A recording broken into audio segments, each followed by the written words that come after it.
दोस्तों, ये तो हम सब जानते हैं कि हमारी पृथ्वी के ऊपर क्या है, लेकिन क्या आपको पता है कि हमारी पृथ्वी के अंदर क्या है? हमारी पृथ्वी के अंदर कहाँ तक मैटर है, कहाँ तक लिक्विड है, अर्थ के कोर के भाग में क्या है, वो कितना गहरा है या कितना बड़ा है? और इन सबसे बड़ा सवाल कि हमें कैसे पता चला कि हमारी पृथ्वी के अंदर क्या है? दोस्तों, आप इन सब सवालों के जवाब जानना चाहते हैं तो बने रहिए इस वीडियो के अंत तक। आपका स्वागत है साइंटिफिक जीनियस के नए एपिसोड में। और आज हम जानेंगे कि जहां हम रहते हैं, जहां हम खड़े हैं, उस पृथ्वी की सतह के भीतर क्या है। तो चलिए इसे सरलता से समझने के लिए चलिए पृथ्वी के अंदर की यात्रा शुरू करते हैं। हम हमारी यात्रा वहाँ से शुरू करते हैं जहाँ पर हम रहते हैं। पृथ्वी के जिस भाग पे हम रहते हैं उसे क्रस्ट कहा जाता है। ये पृथ्वी का सबसे बाहरी लेयर है, कड़क चट्टान और पत्थरों से बनी है। और ये पृथ्वी के अन्य लेयर से लिक्विड सॉलिड लेयर है। पृथ्वी के ऊपर ये सबसे पतली पपड़ी के मुख्य भाग है, ये ओशियनिक क्रस्ट और दूसरी कॉन्टिनेंट क्रस्ट। दोस्तों, हम पूरी पृथ्वी के डायमीटर की बात कर रहे हैं तो समुद्र की गहरी से गहरी जगह भी कुछ खास गहरी नहीं है, क्योंकि गहरे से गहरा समुद्र भी पृथ्वी के ऊपरी सतह की लेयर से समाप्त हो जाता है। पृथ्वी की असली गहराई तो पृथ्वी की सतह यानी कि क्रस्ट वाले भाग से शुरू होती है। महासागर महाद्वीप से 100 किलोमीटर की गहराई में फैला हुआ है और इस क्रस्ट का टेम्परेचर इसके अंदरूनी भाग के करीब 500 से 1000 डिग्री सेल्सियस तक हो सकता है। चलिए और खुदाई करते हैं और हम लोग पहुंच जाते हैं पृथ्वी की दूसरी और सबसे बड़ी लेयर में। यह है मेंटल। गहराई 2900 किलोमीटर तक की है और यहाँ का टेम्परेचर 4000 डिग्री सेल्सियस। और दोस्तों, इस मेंटल का अपर लेयर को लिथोस्फीयर कहा जाता है। ये लिथोस्फीयर मेंटल और क्रस्ट के बीच वाला एक भाग है। इस लिथोस्फीयर की खाली जगहों से हॉट मैग्मा ट्रेवल करके पृथ्वी की सरफेस तक पहुँचता है और वोल्केनो के द्वारा लावा के रूप में एस्केप हो जाता है। दोस्तों, लिथोस्फीयर एक सेमी लिक्विड लेयर के ऊपर तैरता है जिससे एथर्मोस्फीयर कहते हैं। यह एथर्मोस्फीयर भी मेंटल का ही एक ऊपरी भाग है।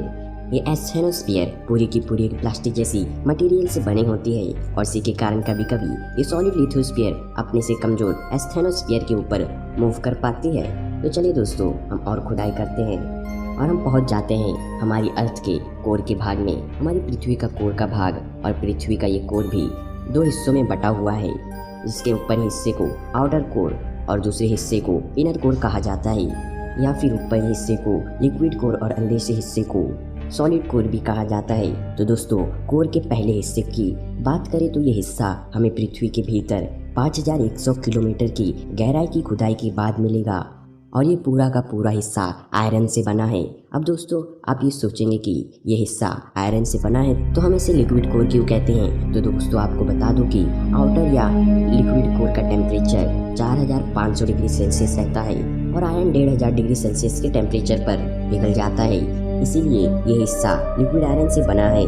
और दोस्तों, आउटर कोर के कारण ही पृथ्वी पर मैग्नेटिक फील्ड बनी रहती है जो हमें कंपास का आसानी से यूज करने में मदद करती है। दोस्तों, यहाँ से और नीचे जाते ही हम पृथ्वी के बीचों बीच एकदम सेंटर में पहुंच जाते हैं, जिसे कहते हैं पृथ्वी का इनर कोर। दोस्तों, पृथ्वी के इनर कोर 9200 किलोमीटर की गहराई का एक सॉलिड लेयर है। यह हमारे सरफेस से 6370 किलोमीटर की गहराई में मिलेगा। ये सॉलिड आयरन निकल से मिलकर बनी होती है और यहाँ का टेम्परेचर रहता है करीब 6000 डिग्री सेल्सियस। सूरज के सरफेस का टेम्परेचर भी लगभग इतना ही होता है। अब दोस्तों, आप सोचेंगे कि इतने गर्म टेम्परेचर के बीच ये लेयर सॉलिड फॉर्म में कैसे रह पाती है? तो इसमें वैज्ञानिकों का कहना है कि ये लेयर पृथ्वी के दूसरे सारे लेयर्स के प्रेशर के कारण सॉलिड फॉर्म में रहती है। तो दोस्तों, आप ये सोचेंगे कि अब तक तो पृथ्वी के अंदर कोई क्यों नहीं गया?